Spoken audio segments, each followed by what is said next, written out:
इतने घने और अंधेरे जंगल में ये अकेली लड़की यहाँ आखिर क्या कर रही है?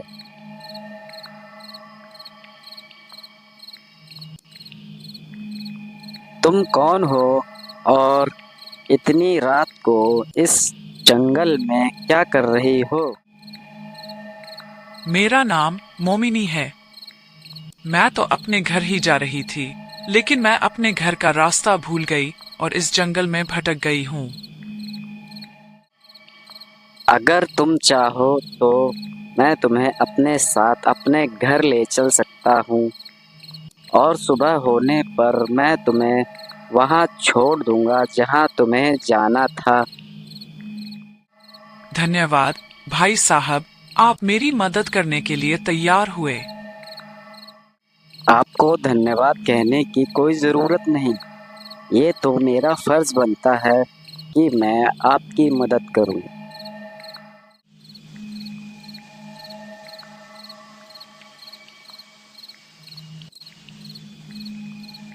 वैसे आपने मुझे ये तो बताया ही नहीं कि आप कहाँ जा रही थी। क्या हुआ? आप कुछ बोल क्यों नहीं रही हो? मैं आपसे कुछ पूछ रहा हूँ, उसका जवाब दीजिए। ये लड़की अचानक से कहाँ चली गई? अभी तो मेरे पीछे ही चल रही थी। पता नहीं कहाँ चली गई। मुझे कुछ ठीक नहीं लग रहा है। मुझे जल्दी से अपने घर चले जाना चाहिए।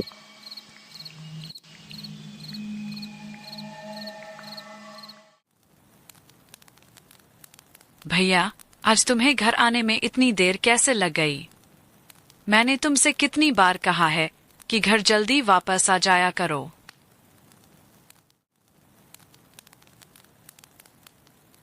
बहन, मैं तुम्हें क्या ही बताऊं।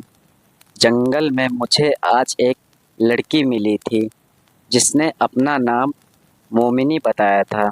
वह अपने घर का रास्ता भटक गई थी, तो मैं उसे अपने साथ अपने घर लेकर आ रहा था। रास्ते में चलते चलते वह लड़की अचानक से गायब हो गई। मुझे ये बात कुछ ठीक नहीं लगी। भैया, क्या तुमने अभी उसका नाम मोमिनी बताया है? हाँ बहन, उसका नाम मोमिनी ही था। क्या हुआ? क्या तुम उसको जानती हो? भैया, क्या तुम्हें उसके बारे में कुछ नहीं पता? मोमिनी कोई साधारण लड़की नहीं है, वो एक चुड़ैल है। उसकी कहानियां पूरे गांव में चर्चित है। गांव के लोग उसके बारे में बहुत बुरा भला कहते रहते हैं। ये तुम क्या कह रही हो? क्या मैं अभी एक चुड़ैल से मिलकर आया हूँ? मुझे मुझे मुझे बहुत डर लग रहा है।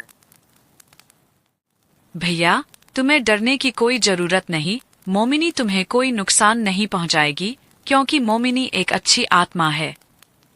दीपा अपने भाई योगेश को समझा देती है। ये कहानी है रामपुर गांव की, जहां जंगल में एक मोमिनी नाम की चुड़ैल रहती थी। उसके बारे में गांव के लोगों में तरह तरह की अफवाहें फैली हुई थी। गांव वाले मोमिनी को बहुत बुरी आत्मा मानते थे। योगेश की हालत धीरे धीरे बहुत खराब होती जा रही थी। दीपा योगेश को लेकर हॉस्पिटल जाती है।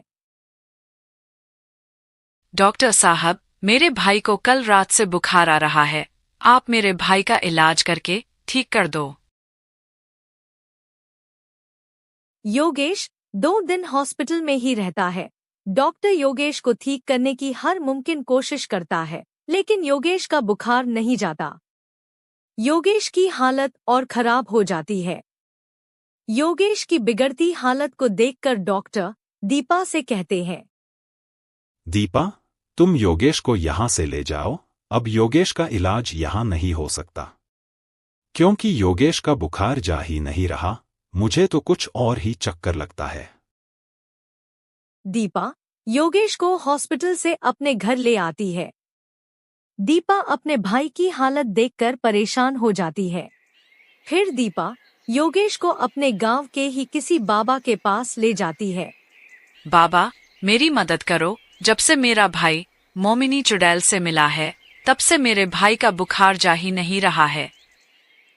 बेटा, मुझे माफ कर दो, क्योंकि मैं तुम्हारे भाई की कोई मदद नहीं कर सकता।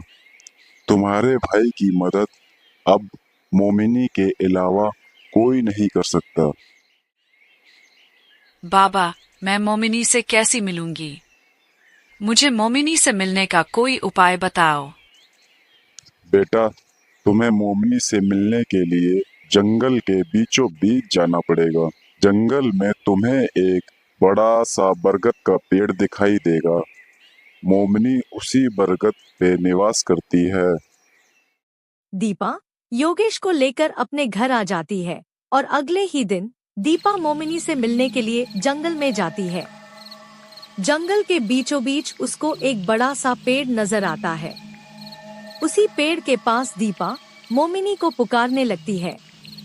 कुछ ही समय में मोमिनी दीपा के सामने आ जाती है। कौन हो तुम और मुझे क्यों पुकार रही हो बार बार? मेरा नाम दीपा है।